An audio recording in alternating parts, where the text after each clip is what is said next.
ఇందిరమ్మ ఇళ్ల కోసం దళాలను నమ్మి మోసపోవద్దని సర్పంచ్ పబ్బు సతీష్ సూచించారు. కమలాపూర్ మండల కేంద్రంలో మీడియా సమావేశంలో సర్పంచ్ పబ్బు సతీష్ మాట్లాడుతూ కమలాపూర్ మండల కేంద్రంలో నాటి మాజీ మంత్రి ఈటల రాజేందర్ చొరవతో నిర్మించిన డబుల్ బెడ్రూమ్ ఇళ్ల పంపకంలో కొంతమంది నాయకులు వారి చేతివాటం చూపిస్తున్నారని ఆరోపించారు. నిరుపేదలైన వారికే ఇల్లు కేటాయించాలని జిల్లా కలెక్టర్కు వినతి పత్రం అందజేసినట్లు పేర్కొన్నారు. ఎవరైనా ఇందిరమ్మ ఇళ్ల విషయంలో డబ్బులు అడిగితే తమ దృష్టికి తీసుకురావాలని పేర్కొన్నారు. పాలకవర్గం సహకారంతో నిరుపేదలకు అందే విధంగా చర్యలు చేపడతామని చెప్పారు.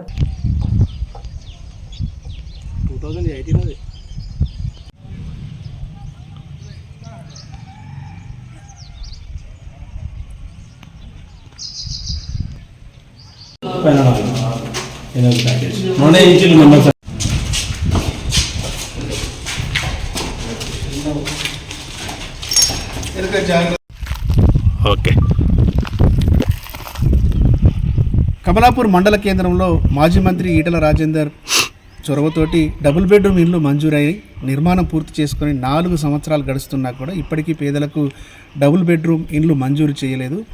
గతంలో నుంచి కూడా అనేక సంవత్సరాలుగా అద్దె ఇంట్ల లోపల సొంత ఇల్లు లేక అద్దె ఇంట్ల లోపల అనేక అవస్థలు పడుతూ అద్దె చెల్లించుకోలేక ఇబ్బందులు పడుతున్నటువంటి పేదలకు ఇప్పటి వరకు కూడా డబుల్ బెడ్రూమ్ ఇల్లు మంజూరు కాకపోవడంతో ఆ డబుల్ బెడ్రూమ్ ఇల్లు పంపిణీ చేయకపోవడంతో పేదలైతే అవస్థలు పడుతున్నటువంటి పరిస్థితి నెలకొంది.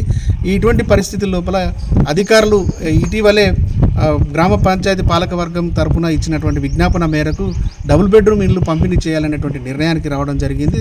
కొన్ని మౌలిక వసతులు కల్పించి ఆ డబుల్ బెడ్రూమ్ ఇల్లు కనుక పంపిణీ చేసినట్లయితే అనేక మంది పేదలు అనేక సంవత్సరాలుగా పడుతున్నటువంటి అవస్థలు తీరి పేదల సొంతింటి కల నెరవేరేటువంటి అవకాశం ఉంది. కాబట్టి ఇప్పుడు ప్రభుత్వం స్పందించి వెంటనే మౌలిక వసతులను కల్పించి ఇటు పేదలకు డబుల్ బెడ్రూమ్ ఇల్లు మంజూరు చేయాలని గ్రామ పంచాయతీ పాలకవర్గం తరపున కలెక్టర్ను కలిసి విజ్ఞప్తి చేయడం జరిగింది. దాంతోపాటుగా అనేక మంది పేదలు వాళ్ళకు అర్హత ఉన్నప్పటికీ కూడా L2 లిస్టులో లేకపోవడం మూలంగా వాళ్ళు డబుల్ బెడ్రూమ్ ఇల్లుకు అర్హత సాధించలేకపోతున్నారు.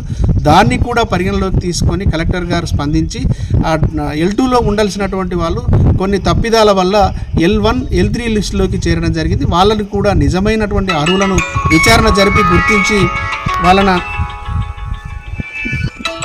నిజమైనటువంటి అర్హులను గుర్తించి డబుల్ బెడ్రూమ్ ఇల్లు మంజూరు చేయాల్సిందిగా వాళ్ళకి పంపిణీ చేయాల్సిందిగా కలెక్టర్కి విజ్ఞాపన చేయడం జరిగింది. దాంతోపాటుగా ప్రభుత్వం కూడా డబుల్ బెడ్రూమ్ ఇల్లు పంపిణీ చేయాలనేటువంటి నిర్ణయానికి వచ్చినటువంటి నేపథ్యంలో తప్పకుండా డబుల్ బెడ్రూమ్ ఇల్లు అనేటువంటిది పేదలకే నిజమైనటువంటి అర్హులకే పంపిణీ చేయాలని కమలాపూర్ గ్రామ పంచాయతీ పాలక మండలి అంతా కూడా నిర్ణయించింది.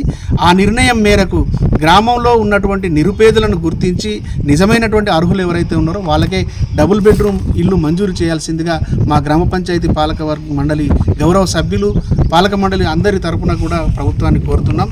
అయితే ఈ నేపథ్యంలో గతంలో ఇందిరమ్మ ఇండ్లు మంజూరికి సంబంధించి డబ్బులు వసూలు చేసినటువంటి వాళ్ళు కొందరు పేదల దగ్గర నుంచి డబ్బులు వసూలు చేసి నిరుపేదల దగ్గర నుంచి డబుల్ బెడ్రూమ్ ఇల్లు మంజూరు చేయిస్తామని వసూలు చేసినటువంటి కొంతమంది మళ్ళీ డబుల్ బెడ్రూమ్ల జాబితా తయారవుతున్నటువంటి నేపథ్యంలో వాళ్ళ దగ్గర నుంచి డబ్బులు వసూలు చేసేటువంటి ప్రక్రియను ప్రారంభించారు. ఇప్పటికే కొంతమంది పేదల దగ్గర నుంచి మీకు డబుల్ బెడ్రూమ్ ఇల్లు ఇప్పిస్తామని చెప్పి కొంతమంది దగ్గర నుంచి డబ్బులు కూడా వసూలు చేసినటువంటి విషయం మా దృష్టికి వచ్చింది.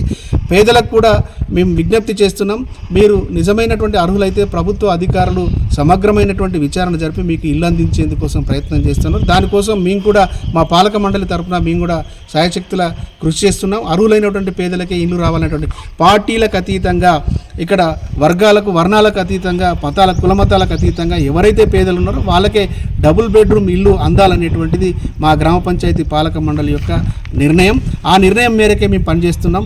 మీ దగ్గరికి ఎవరన్నా డబ్బులు ఇస్తే మీకు డబుల్ బెడ్రూమ్ ఇల్లు ఇస్తామని మీ దగ్గరికి వచ్చినటువంటి వాళ్ళు ఎవరన్నా ఉంటే వాళ్ళ మాటలు నమ్మకండి, వాళ్ళని నమ్మి మీరు మోసపోవద్దు.